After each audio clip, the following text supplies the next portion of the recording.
Welcome to the Del Walmsley Radio Show. Del challenges the status quo, questions everything, and empowers you to return to your core beliefs to make your life better. If you're ready to hear the truth and get your roadmap to the lifestyle you really want, the next hour will change your life. And now your host, self-made millionaire, national award-winning investor of the year, CEO and founder of Lifestyles Unlimited, Del Walmsley. Welcome to the Del Walmsley Radio Show, where the hype ends and the help begins. I'm your host, Del Walmsley, and as always, we're working on your financial freedom. Today, my friends, I'm going to talk about year-end thought process. Each year, when I come to the end of the year, it always comes to my mind, this song. It's called, There'll Be Time Enough for Counting When the Dealing's Done. Great little country western song. But it's true. While you're in there playing the game all year long, you count. I actually keep very close tabs on how profitable each of my many, many businesses are. But I don't take the money out. I don't pay myself every month out of my business. I wait until the end of the year, tally it all up. That way, if there's ever a weak month or poor month or a bad month, whatever, it's just a dip. It's not like, oh my gosh, I have to worry about there being enough money to keep that company running. There's money built up in the companies all year long, every year. And at the end of the year, we figure out what the profit is and we pay the taxes that we have to pay, and the rest is mine. And then I take it out. Then you're at a situation where now you've got a lump sum of cash here again. And, of course, we keep a little cash around all the time because it's operating capital, for one thing. That's why I say we keep it in the companies for operating capital. We also keep cash around for rainy days and problems and challenges. And I also like to keep a little cash around, keeping the powder dry in case something falls into my lap that if I bought it, I could make a killing with it. All that aside, at some point the money becomes too deep. The cash position is too deep. And cash just sitting there doesn't earn you anything. Even if it's in a savings account, it does nothing. Even if it's in a bond, it does nothing. A CD does nothing. Those things don't earn any money. So you have to get it back out there and get it doing something. And so at the end of the year, January is the end of my year ends in December, but I do my accounting in January. And all my accountants get back to me and say, okay, Del, here's what we ended up with. Here's where we're at. And now I know what I've got to work with, and I start sucking the money out of the companies. At that point, I have to decide what I'm going to do with that money. I always go back to my 3 rules. Rule number 1, don't lose money. Rule number 2, there's got to be cash flow. And rule number 3, you can't get rich slow. So I've had these rules now for 30 years. I've heard many, many people copy them in different variations and forms. But I've held them fast for 30 years, ever since I started, because of the principles and the foundation of what I believe in. And to whatever extent my success is, it is the foundation for that success. But rule number 1 has always been don't lose money. So I'm going to talk about that one a little bit here today to start out with, and that is this. People have always thought that was really crazy, really stupid when I start the seminar with don't lose money. They go, come on, Del, everybody loses money. And I basically have to disagree with you. Not everybody loses money. People fail at things. There's things you can fail at, but you don't lose your money. You don't lose your principal. I could have a rent house and the tenant move out, and I'm not making rent that month while I clean it back up and get it back on the market. But I didn't lose my money. My money's still in the house. During the pandemic, we had apartments. And they said, okay, you can't evict people. So some people who lost their jobs, and even some people that were just idiots, didn't pay some rent. Because we had multiple units and very few percentage of people are really that stupid, we didn't lose the apartments. The apartments are fine.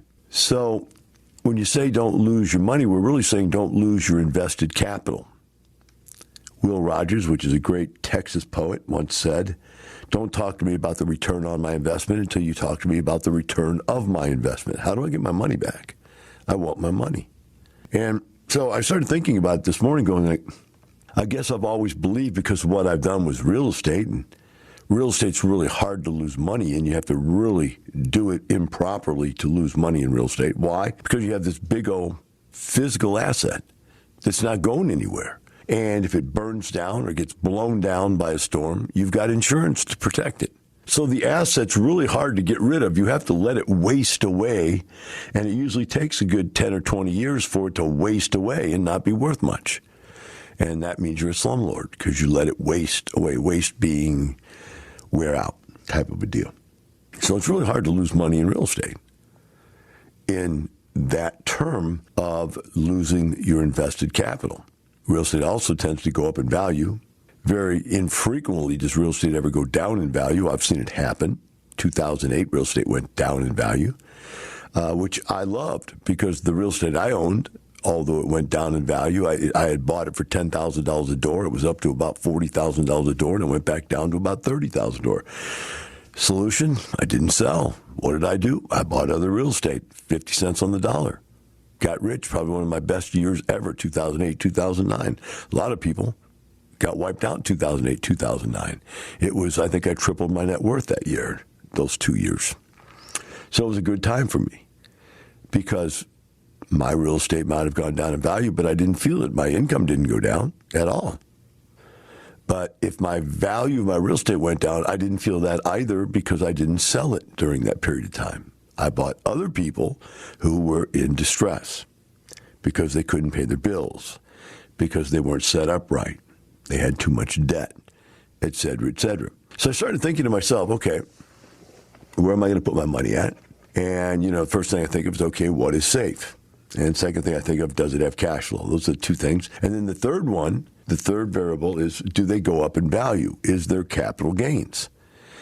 And then there's really a fourth one, and that is there any tax advantages adjusted to it, effectively coming from it, so that I could earn the income on that investment with less taxes or no taxes, so to speak.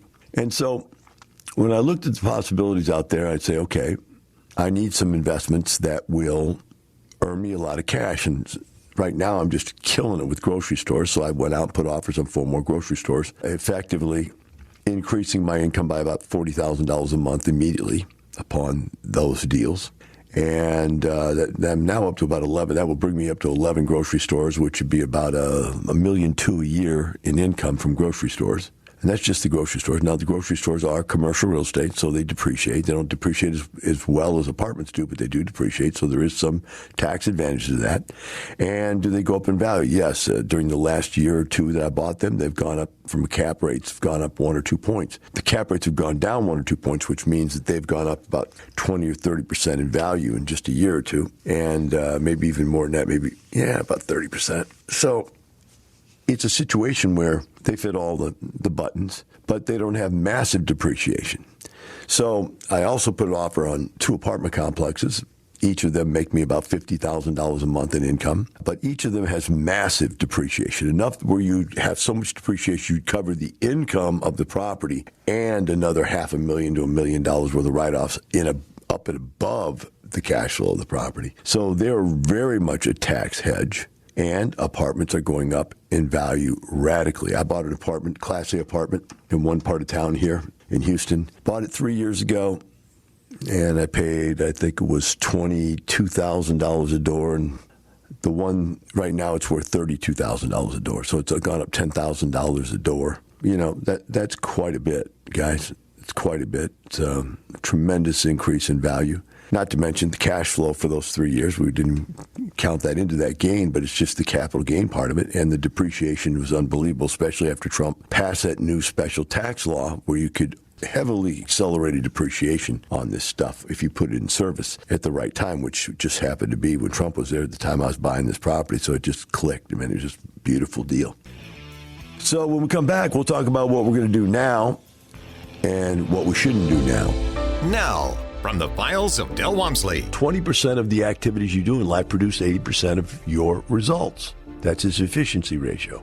Now, it's obvious in life, if you can do more of the 20% that makes a difference and less of the 80% that doesn't, you can be more successful. So it's that line. Here is the line. You live, let's say there's a line where you are exactly an 80-20 person. Successful people are more like 30-70. Unsuccessful people are more like 90-10. What I mean by that is the people who are unsuccessful spend 90% of their time doing stuff that means nothing and only 10% of the time doing something that's effective. Very successful people spend 30% of their time doing something effective and only 70% of their time doing something ineffective. We'll be right back with the Del Walmsley Radio Show. Welcome back to the Del Walmsley Radio Show. Today we're talking about the year-end accounting, thought process, redirection of funds. You know, how do you tie it all together from last year, 2021? Now we're in 2022. How do we get started with this year's investing? As I said before we went to break, I'm currently right now looking at my options, and I've made a couple offers. I've made 4 offers on grocery stores, made 2 offers on apartment complexes. I haven't got responses back on any of those offers yet, but, I've just started. So why do you buy apartments and grocery stores? Well, they're both real estate, and they're both businesses that people need. They're both businesses that during the pandemic, I did not see any apartment complexes go vacant. You just think about it. What about other businesses? You saw businesses just shut down, close their doors, go out of business. I didn't see a single apartment complex shut its doors anywhere. Boom. No. Maybe a few tenants couldn't pay, but there was all kinds of COVID relief programs to take care of that. It's essential. It's an essential business, and grocery stores were an essential business. I didn't see any grocery stores shut their doors, ever, anywhere. Didn't, not even one. So I figure, you got to be in those businesses that you don't lose money. Rule 1, don't lose money. Don't get shut down. I thought to myself as I was preparing for today, I was thinking, well, what does get shut down? So I looked up how many businesses went under during 2021. And here's the list of the websites that came up. Running list of 2021 retail bankruptcies, 32 bankruptcy filings chalked up to COVID-19, list of retail company bankruptcies and closings of stores in 2021. Here are the companies that went bankrupt during 2021. 6.2 million unable to work because employers closed. Bankruptcy filings continue to fall sharply. There are 10 big companies that went bankrupt due to and have 1/3 of small business in the U.S. closed due to COVID. That's have, as in the question, have 1/3 of all small businesses closed. I actually read that when it said yes, 1/3 of the small business closed. That doesn't mean they'll all stay closed. Some of them will come back. And, it caught my attention. Man, what kind of businesses go out of business and why? So I went to this one here by Kiplinger. It's the 32 bankruptcies chalked up to this COVID. And I went in there and read what they were. And the first one was Washington Prime Group. Headquarter, Columbus, Ohio. Number of employees unknown. Locations over 100 properties. Shopping center. Real estate investment trust. Describes itself as recognized leader in ownership, management, and acquisition and development of retail properties. Company says its properties attract more than 400 million guests every year. However, in 2020 was anything but a normal year, and its number of guests plummeted. Pandemic forced temporary mall store closures and kept shoppers at home. Boom. Bankruptcy filed. $100 million gone. Boom. Gone. Can you believe that? $100 million in financing. Whew. And you see these businesses, you go, how can you be in a business that can go out of business? And the only reason I'm bringing this up, guys, I want you to think about what businesses are you in? Where is your money getting invested? What are you putting it into? Here's one. The second one on this list is Paper Source.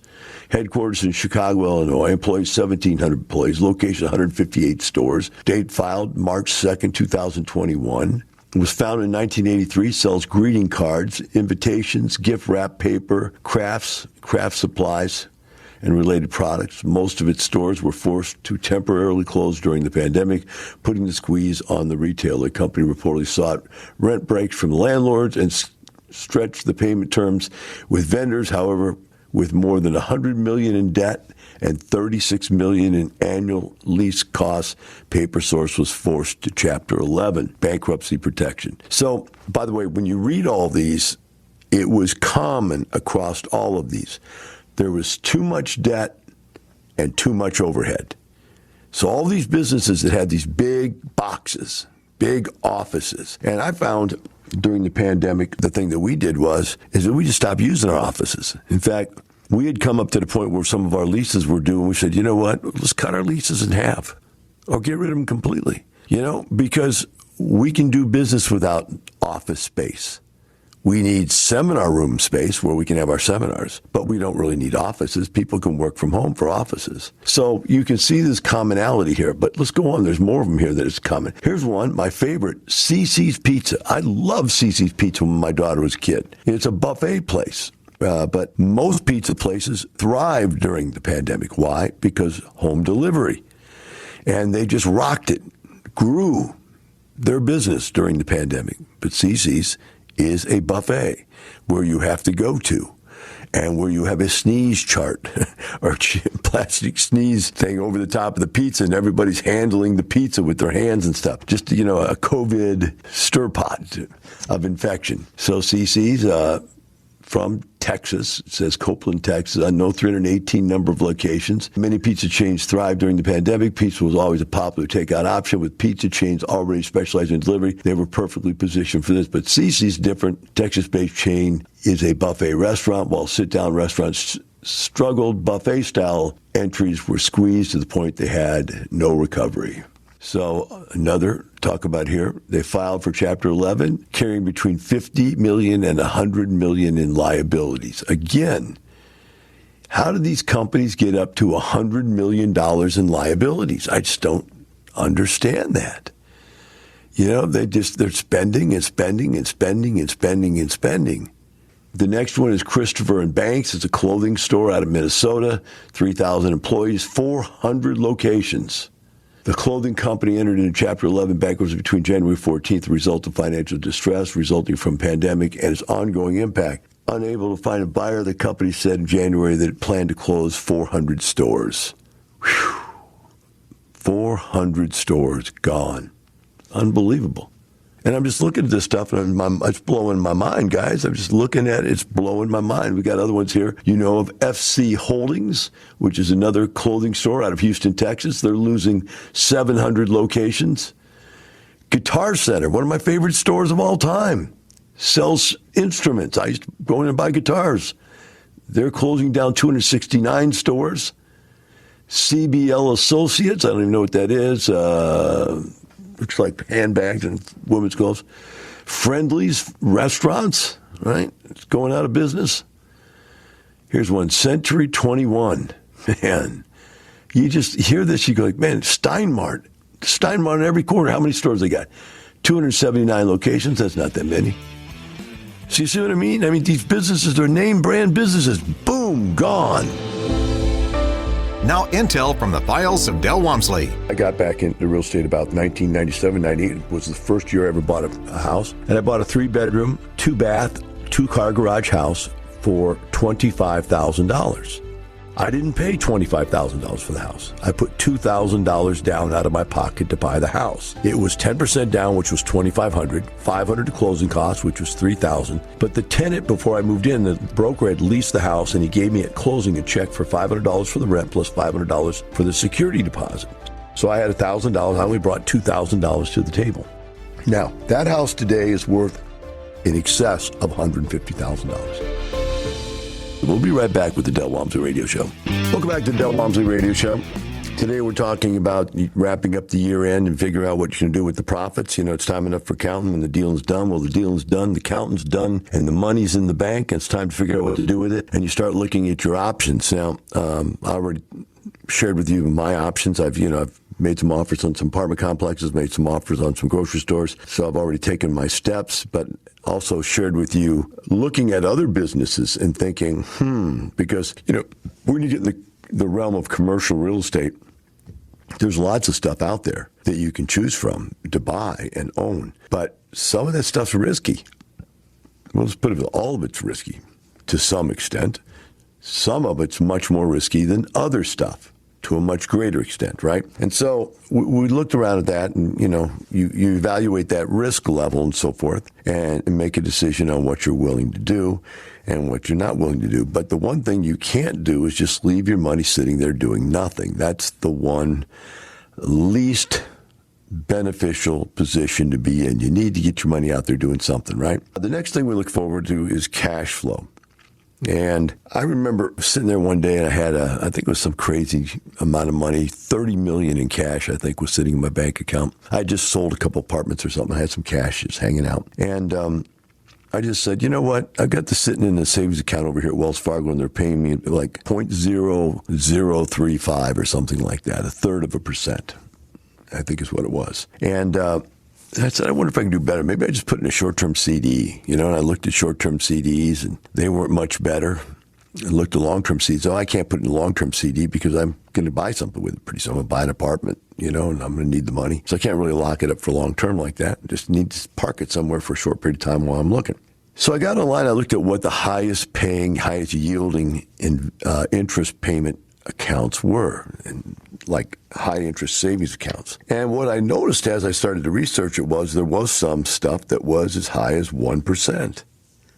And so I moved my money over to that, and I kept looking. And I didn't want all my money in one savings account. I mean, $30 million in one account's ridiculous. If that would ever go wrong, the bank would go out. And the banks do go bankrupt, by the way. They go out of business, too. So I needed to put it somewhere. So I think I spread it out over like 17 or 18 accounts. And I had an interest rate. But as I was doing it, interest rates had been rising. So by the time I got to the end, I had about an average interest rate of 2%. And some of it was as high as 2.5%, 3%, 2.75, something like that. Now, let's just take 2.5% here and play with this for a second. You got $30 million at 2.5%. It kind of blew my mind because I didn't plan this. This was not a plan. And don't listen to this and say, okay, this is an investment strategy. It's not. It was just something I ran into. So I had $30 million times, let's see, 0.025% was $750,000 a year divided by 12. All of a sudden, I was bringing in $62,000 a month. I go, $62,000 a month to do nothing? I go, that's insane. That is insane. So I had a friend that was in some commercial real estate. I go, man, this doing nothing stuff is kind of fun. That's even more fun than owning an apartment because you're doing nothing. A triple net lease means the tenant pays the taxes, the insurance, the maintenance, and the repair. You do nothing. Literally nothing except get a check in the mail. So I said, let me look into this. My friend's got some of these things, and he's always telling me about how great they are. So I started looking into them, and I found that I could buy commercial real estate up into 6 and 7% rate of returns. And interestingly enough, if you look at this situation, apartments at the time, the cap rates were going down. They were going down, down, down, down, down, down. But these cap rates weren't because people just weren't buying grocery stores, I guess, whatever. And so I figured it out real quick and let's play a little game on the calculator again. I said, okay, well, what happens if I do that? Let's take $30 million, buy a few grocery stores, and times 0.065%. And all of a sudden you're making $1,950,000 divided by 12, making $162,000 a month. I go, get out of here. I'm making right now 1/3%. Let's just figure this out. 1/3% on 30 million times 0.0035, which was $105,000 a year divided by 12. I'm making about $8,000 a month, and I could be making $160,000 a month and doing nothing with that money. I mean, nothing. Checks in the mail kind of money. And that's when I realized it. The difference between 0.5% and even 5% return is astronomical. It's unbelievably different. And so I started buying these stores. And it just blows my mind. It's just, you're buying cash flow. And I got up to 7 of these stupid things. It's about $10,000 a month. Each one of them pays me just roughly. And I go to the mailbox. And the weirdest thing in the world is that the checks are there in the first of the month. Because unlike tenants who pay you by the 4th of the month or the 5th of the month, commercial real estate's due by the 1st. In other words, they got to mail it on the 28th or 29th, whatever. It's got to be there by the 1st. So here I am, the 1st of the month. I open the mailbox, and there's $70,000. And I'm like, I've never seen anything like that before in my life. I mean, in apartments, we have to go collect the rent. Either they bring it to us in the office, and we give them a receipt for it, or we go to the door and knock and ask for it, or they pay it through the bank, in a draft of some kind. But we have to go account for it, add it all up, make sure we've got it all. Then we have to pay all the bills and make sure all the bills are paid. And then after we've gone and got all the money and then we paid all the bills, now there's some left over. And we get it. That's after we pay the mortgage. But this, I quite simply get a check in the mail. That's it. So to me, it was like, what is the value? How much more return is the value of something like that? And what I'm talking about is the value of your time to not have to do anything, to not have to operate a business. Now, I don't operate my businesses, but I have to pay somebody who does. So again, that cuts into the money, so on and so forth. So the cash flow scenario is one thing. Now, the apartments, they cash flow also, don't get me wrong. You just have more steps to get to the cash flow. So here's two different options. And quite frankly, because of the tax benefits are so much greater on the apartments, I got to keep going with the apartments. I like to throw these other ones in just for pure cash flow. But I got to go with the apartments because they have so much higher tax benefit. So now we go to the next level. We go to capital gains. The apartments are going up in value so rapidly right now, it's blowing my mind. I won't even make that a seminar today. That's not even part of what I'm going to talk about. But just take my word for it. Like I said, I paid $120,000 a door 3 years ago for the same stuff I'm paying $220,000 a door for right now. That's how fast they've gone in value. In just 3 years, they've doubled in value. Just mind-boggling. So there's massive capital gain. But the same thing is true on these grocery stores. These grocery stores are now selling for only a 4.5% return compared to they were selling 6.5%. So they've gone up 2%. So let's take a look and see how much that is in capital gains. Let's take 2.5% increase on $30 million. $30 million times 0.025, and that is $750,000. They've gone up in 1 year. In 1 year, they've gone up $750,000. So there's some capital gains there, too. $750,000 in 1 year. Now, the apartments did it in 3 years, so it was 100% in 3 years, so it's only like 33% a year. But what percent increase is that on these? Because if these were a 6.5 cap rate and now they're 4.5 cap rate, they lost the 2%, 2 of 6. Let's take 2 and divide it by 6. That's a 33% increase in value in a year. So within 3 years, it's going to be a 100% increase if it keeps up that pace. Now, guys, just think about whatever your net worth is. Put it down on a spreadsheet. Just do this. Whatever your net worth is, take it and put it there, and then go, okay, 33% compounded every year. See where that takes you in 5 or 10 years. I think you're going to see you need to be in real estate of some time. Now more intel from the files of Del Walmsley. I had a guy who used to work for me. He's now a self-help guru guy out there on the radio too. And he came to me one day and he said, Del, the problem is the reason I won't buy any real estate, I won't do anything positive, and won't save any money is because every time I ever make money, I spend it and I go broke. And so I'm afraid of making money. I don't want to save any money because if I save it, I'll just lose it.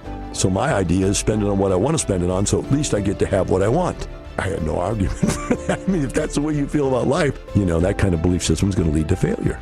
And so you can't really fall for that. Being a spender, having bad credit, being broke, overspending, driving a Ferrari when you can't afford a Ferrari, that's all ego stuff. You're way, way ahead of yourself financially. So that's all part of make money, save money, right? Then the next rule is make your gold multiply, invest wisely, guard thy treasures from loss, and avoid investment. Here's my rule number 1, never lose money. Now, to be able to live by rule number 1, you have to live by a whole bunch of other rules. Never losing money is not, I wish upon the star I'll never lose money. Wishing upon the star doesn't do it. Never losing money means I'll never invest where I give my money blindly to someone else and they blindly do what they want with it and I just sit back and get hosed. No, I don't give my money to other people anymore. I tried giving my money to other people and what happened? I lost it. We'll be right back with the Del Walmsley Radio Show. Welcome back to the Del Walmsley Radio Show. We're talking about year-end accounting and planning for the next year's growth.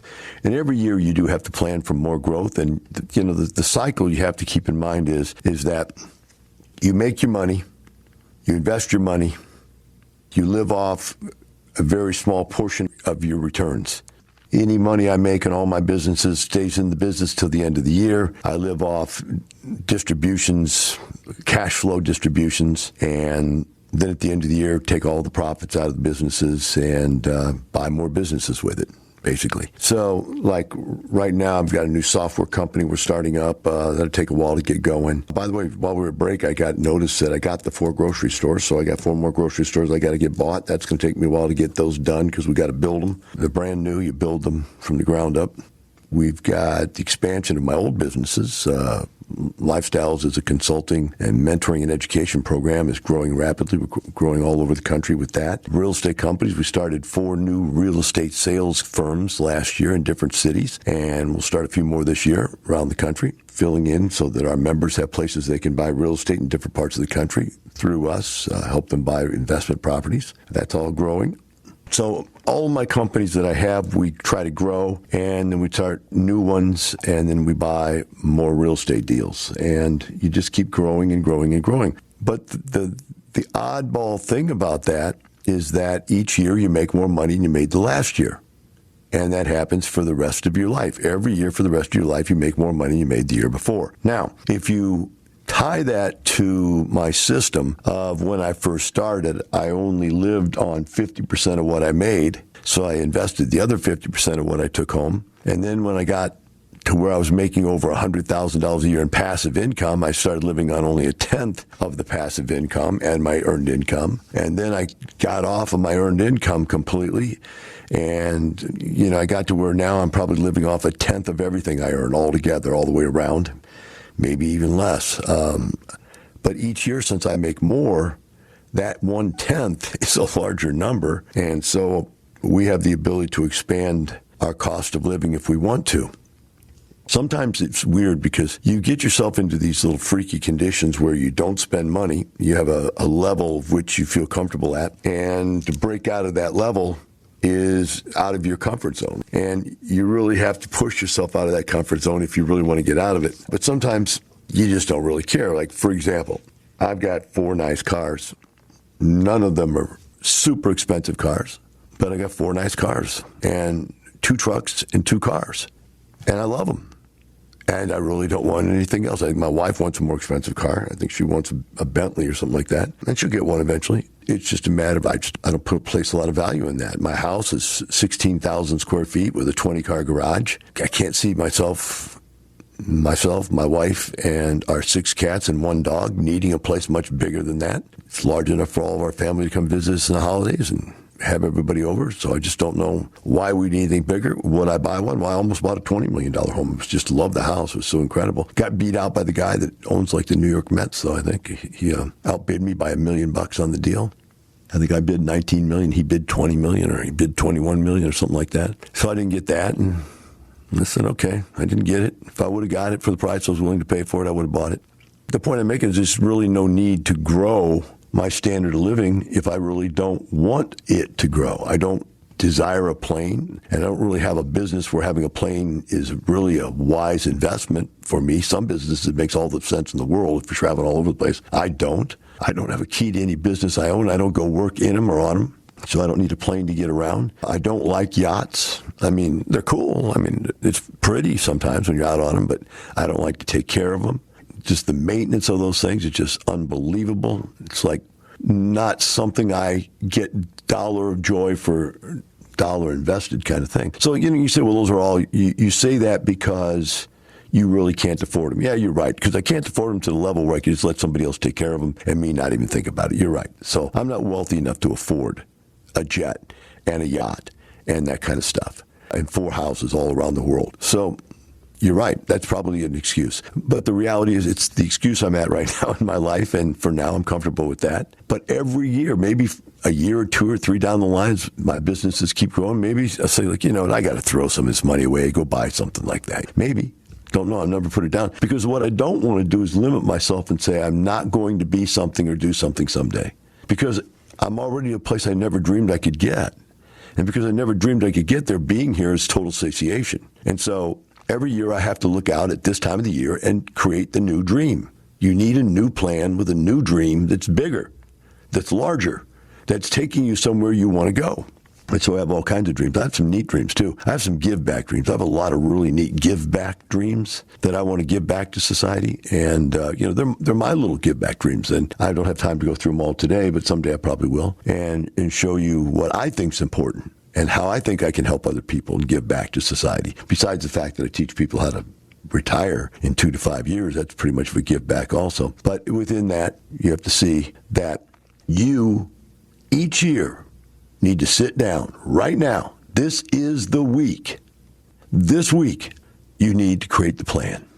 And you need to create the plan keeping this in mind. It's not the pile of money in the bank that means anything. It's the quality of the lifestyle you live and the passive income you have to support that quality of life. Now, from the files of Del Walmsley. 40% of Americans take one vacation a year. Okay, 40%. The other 60% don't take any vacations.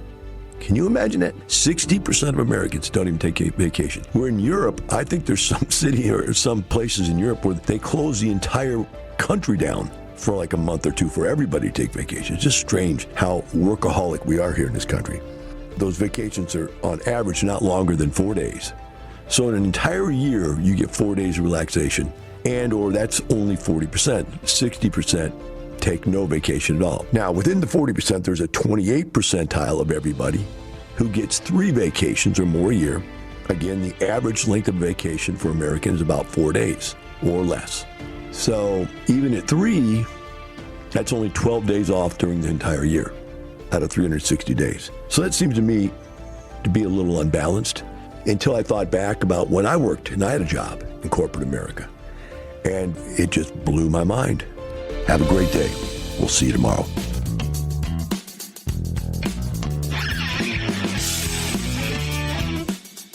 The information and opinions you hear on the Del Walmsley radio show are those of the host, Del Walmsley, his guests, and his callers, and do not necessarily reflect the opinions of this station, its affiliates, its management, or advertisers. The Del Walmsley show is for entertainment purposes only. Please consult a professional regarding your personal investment needs. Nothing presented on the Del Walmsley show constitutes an endorsement, recommendation, offer, or solicitation to buy or sell any product or security.